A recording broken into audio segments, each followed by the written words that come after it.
राघव चड्ढा का खेला दोस्ती ख़त्म, अब बीजेपी से नाता। केजरीवाल का सबसे ख़ास, अब बीजेपी के पास ये कैसे हुआ? क्या आम आदमी पार्टी अब ख़त्म होने वाली है? राघव चड्ढा के साथ साथ 6 और राज्यसभा सांसद बीजेपी में शामिल। एक साथ आम आदमी पार्टी के 7 सांसद बीजेपी में हुए शामिल। दिल्ली से लेके पंजाब तक हिला देने वाली खबर।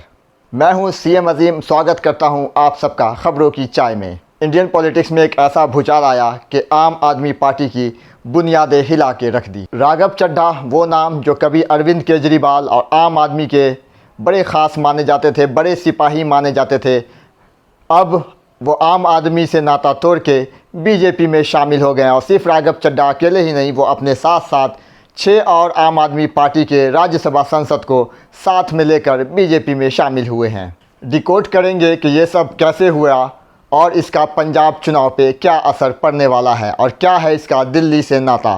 कि राघव चड्ढा सिर्फ अकेले नहीं बल्कि और आम आदमी पार्टी के 6 सांसदों को साथ में लेकर के राज्यसभा से सीधा अब बीजेपी में शामिल हो गया। आपको बता दें कि आम आदमी पार्टी के पास राज्यसभा में 10 सांसद थे, लेकिन अब 7 बीजेपी में शामिल होने के बाद सिर्फ 3 सांसद आम आदमी पार्टी के पास बचे हैं राज्यसभा में, जिसमें एक बड़ा नाम संजय सिंह है। आखिर कहाँ चूक हुई आम आदमी पार्टी से और केजरीवाल से कि वो राघव चड्ढा को और उनके साथ साथ 6 और एमपी को रोक नहीं पाए?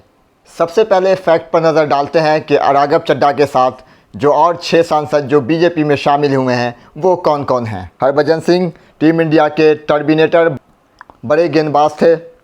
स्वाति मालीवाल, अशोक मित्तल, राजेंद्र गुप्ता और विक्रम सैनी। तो दिल्ली चुनाव के समय भी देखा गया था कि बहुत साइड नज़र आ रहे थे आम आदमी पार्टी के पूर्व सांसद राघव चड्ढा जो अब बीजेपी में शामिल हो गए हैं।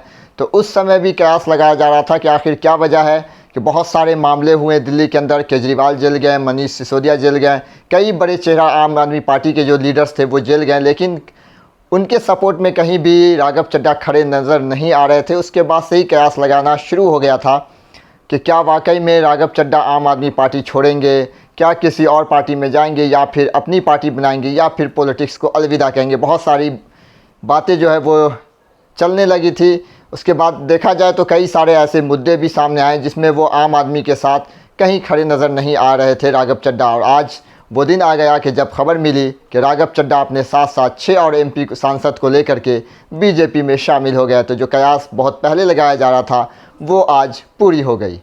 अब यहाँ आता है कि कानून का पहलू। इंडिया में anti defection law 10th schedule के मुताबिक अगर कोई एमपी अपनी पार्टी छोड़ता है तो उसकी सदस्यता मेंबरशिप चली जाती है, लेकिन इसमें एक मर्जर का लूप होल है। अगर किसी पार्टी के 2/3 मेंबर्स एक साथ किसी दूसरी पार्टी में मिलते हैं तो उन पर यह कानून लागू नहीं होता है। तो वही हुआ है, क्योंकि 7 सांसद अब बीजेपी में शामिल हो गए तो ये कानून जो है अब कहीं से भी राघव चड्ढा पे नहीं लागू होगा। राज्यसभा में आपके कुल 10 एमपी थे, 7 एमपी का जाना मतलब एग्जैक्टली 2/3 से ज़्यादा का आंकड़ा। इसका मतलब राघव चड्ढा और उनके साथियों की कुर्सी फ़िलहाल सलामत रहेगी। ये कोई एक दिन की कहानी नहीं है कि ये अचानक से आज हो गया। राघव चड्ढा आम आदमी पार्टी छोड़ के बीजेपी में शामिल हो गए और 6 और सांसद को ले गए। ऐसा नहीं है, कई महीनों से जो है चर्चाएँ चल रही थी। जब डिप्टी लीडर पद से राघव चड्ढा को हटाया गया था तभी जो है सियासत तेज़ हो गई थी और बातें जो होने लगी थी कि कहीं ना कहीं हो सकता है राघव चड्ढा आम आदमी छोड़ के बीजेपी में जाएंगे या किसी और पार्टी में जाएंगे या फिर अपनी पार्टी बनाएंगे। बने रहें खबरों की चाय के साथ। अगले वीडियो में हम बताएंगे और पूरी जानकारी।